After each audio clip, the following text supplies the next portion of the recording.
বালতি বসছে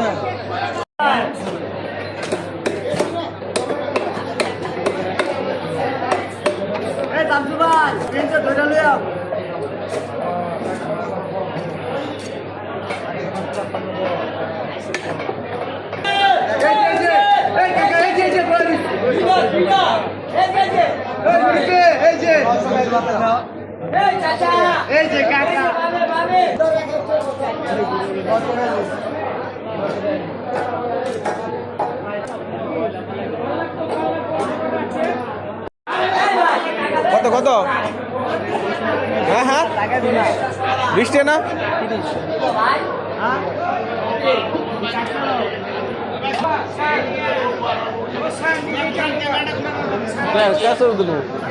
এর কাছে কাটাই দাও আগে।